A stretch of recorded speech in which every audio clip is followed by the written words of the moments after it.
नमस्कार दोस्तों, आज हम आपको बताएंगे कि अदालत में गीता की कसम क्यों खाई जाती है और अदालत में गीता की कसम का क्या महत्व है। दोस्तों, हिंदू समाज में कई लोगों के मन में यह प्रश्न उठता होगा कि अदालत में सिर्फ गीता की शपथ क्यों दिलाई जाती है या फिर किसी अन्य ग्रंथों और पुराणों की क्यों नहीं। तो चलिए दोस्तों, आज हम इस विषय पर चर्चा करते हैं जिससे आपके प्रश्नों का उत्तर आपको मिल जाएगा।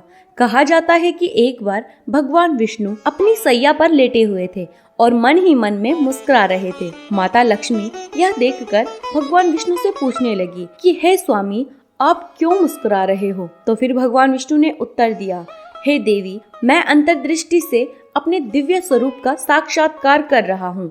भगवान विष्णु ने माता लक्ष्मी को कहा कि हे देवी, मुझे समझने के लिए आपको गीता के रहस्यों को समझना होगा, क्योंकि गीता में 1 से लेकर 5 अध्याय तक मेरे 5 मुखों का वर्णन किया गया है और 6 से 15 अध्याय तक मेरे 10 भुजाओं का वर्णन किया गया है। 16 अध्याय में मेरी पीठ समाई हुई है। 17 और 18 अध्याय में मेरे 2 चरणों का वर्णन किया गया है।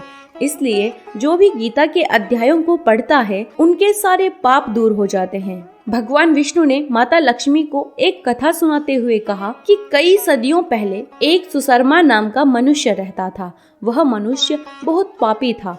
एक बार सांप के काटने से उसकी मृत्यु हो गई। उसके बाद उसकी आत्मा को नर्क भेजा गया। उसने वहाँ सैकड़ों साल कई यातनाएं झेली। उसके बाद उसे पुनः बैल के रूप में जन्म मिला और उसे इस रूप में परिश्रम ज्यादा करना पड़ता था और भोजन बहुत ही कम मिलता था।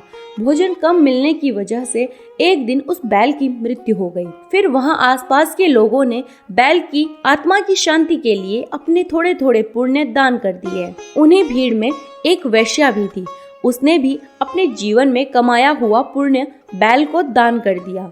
जब यमलोक में बैल के पाप और पुण्य का लेखा जोखा हो रहा था, तब यमलोक में सारे आश्चर्यचकित हो गए, क्योंकि वेश्या द्वारा जो पुण्य उसे मिला वह सब पुण्य में से सबसे महत्वपूर्ण था और वेश्या के पुण्यों की वजह से ही बैल को मनुष्य योनि में भेजा गया।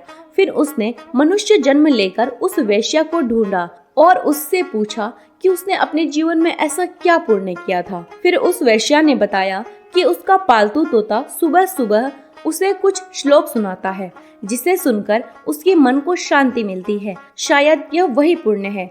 फिर उस व्यक्ति ने तोते से पूछा, वह श्लोक कौन सा है। तो तोते ने जवाब दिया कि मैं पिछले जन्म में महर्षि हुआ करता था और मैं बहुत घमंडी और हिंसावादी था, और जब मेरी मृत्यु हुई तो मेरे कर्मों की वजह से मुझे तोते के रूप में पुनः जन्म मिला और फिर ऋषि मुनि मुझे पकड़ कर ले गए और पिंजरे में कैद कर दिया। और जब वह ऋषि अपने शिष्यों को गीता पढ़कर सुनाते थे तो तब मैं भी उनकी बातें सुनता था। इसलिए मुझे गीता का पहला अध्याय याद हो चुका है। फिर मुझे किसी चोर ने चुरा लिया था और वेश्या को दे दिया था, इसलिए मैं रोज उस अध्याय का अध्ययन करता हूँ। तो दोस्तों, इसीलिए कहा जाता है कि जो भी मनुष्य गीता के अध्याय का अध्ययन करता है उन्हें मोक्ष की प्राप्ति हो जाती है। उनके सारे पाप नष्ट हो जाते हैं, क्योंकि गीता में भगवान विष्णु के सारे अंग समाये हुए हैं। इसलिए गीता को सबसे सर्वश्रेष्ठ माना जाता है और इसीलिए ही अदालत में गीता की शपथ दिलाई जाती है। दोस्तों, आशा करते हैं कि आपको आपके सवालों का जवाब मिल गया होगा। तो दोस्तों, ऐसी ही रहस्यमयी कथाओं से रूबरू होने के लिए सब्सक्राइब करें हमारा चैनल। धन्यवाद।